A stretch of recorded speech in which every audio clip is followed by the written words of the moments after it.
नमस्कार। अगस्त महीने का आखिरी वेदर सिस्टम अपनी भूमिका अदा कर मानसून को स्ट्रॉन्ग करने के बाद अब विदा हो चुका है, लेकिन इसका इम्पैक्ट अभी भी कई जगहों पर जारी है और गुजरात से लेकर मध्य भारत के कुछ इलाकों पर बारिश हो रही है। रिदम जो बना था हवाओं का वो टूटा नहीं है और सितंबर महीने का पहला monsoon system bay of Bengal पर साइक्लोनिक सर्कुलेशन के रूप में डेवलप हो चुका है, जो निम्न दबाव बनेगा अगले 24 घंटों में और इम्पैक्ट करेगा तमाम क्षेत्रों को। दक्षिण प्रायद्वीपीय भारत, मध्य भारत और उत्तर भारत के तमाम राज्यों को प्रभावित करेगा।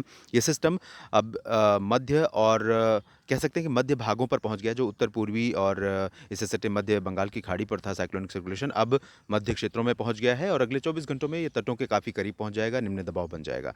और निम्न दबाव का क्षेत्र बनने के बाद उत्तरी तटवर्ती आंध्र प्रदेश और ओडिशा के आसपास से ये अंदरूनी इलाकों पर पहुंचेगा। छत्तीसगढ़ और महाराष्ट्र, मध्य प्रदेश, गुजरात, इन क्षेत्रों पर इसका ट्रैक रहने की संभावना है और ट्रैक के अलावा ये इन्हीं राज्यों को प्रभावित भी सबसे ज़्यादा करेगा। फिलहाल अगर मैं देश के बाकी इलाकों की बात करूं की संभावनाओं की अगले 24 घंटों के दौरान, तो दक्षिण प्रायद्वीपीय भारत में तटवर्ती रीजन पर मुंबई से लेकर पश्चिमी घाट पर मुंबई से लेकर केरल तक बारिश होने की संभावना है।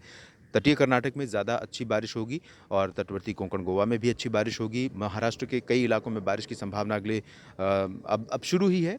जिस तरह की बारिश अगले 24 घंटों में होगी उससे ज़्यादा बारिश आप 24 घंटों के बाद उम्मीद कर सकते हैं और 24 घंटों के बाद 48 घंटों के बाद और अधिक बारिश की संभावना महाराष्ट्र पर नज़र आ रही है।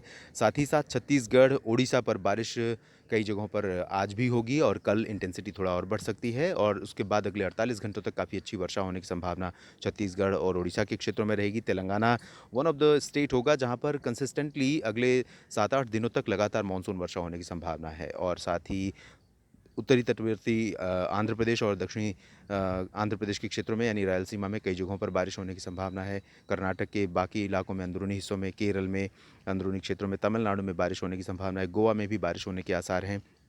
महाराष्ट्र के भागों में बारिश की गतिविधियां अगले 24 घंटों के बाद थोड़ा-सा इंक्रीज़ करेंगी और विदर्भ से लेकर कोंकण गोवा तक, मराठवाड़ा, मध्य महाराष्ट्र, तमाम जगहों पर बारिश होने की संभावना है। इसमें नासिक, नंदुरबार, धुले, जलगांव और कह सकते हैं पालघर से लेकर मुंबई, रत्नागिरी, सिंधुदुर्ग, इन तमाम जगहों पर बारिश होने के आसार हैं।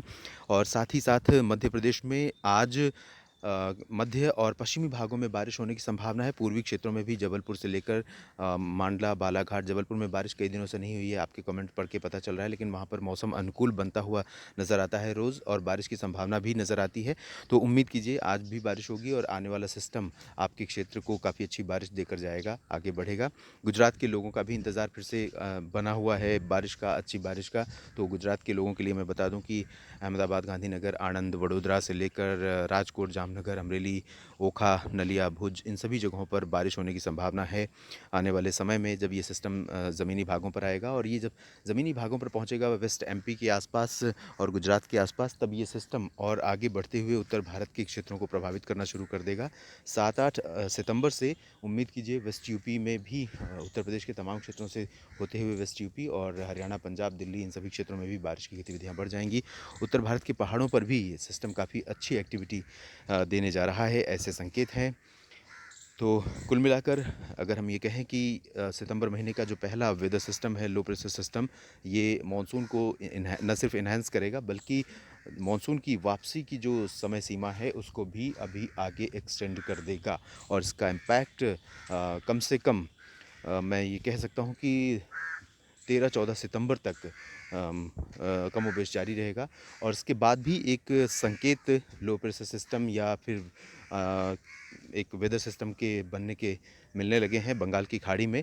लेकिन इसका इम्पैक्ट कितना होगा, ये ट्रैक कितना होगा, ट्रैक क्या होगा, किन किन राज्यों पर ये जाने वाला है, ये जो सारी स्थितियां होंगी इसके बारे में अभी थोड़ा सा कह पाना मुश्किल है। इंतज़ार कीजिए, इसके बारे में मैं अपडेट करूंगा आपको नेक्स्ट बुलेटिन्स में, जब सिचुएशन और क्लियर होगी, तस्वीर और साफ़ होगी, तब आपको मैं बताऊंगा।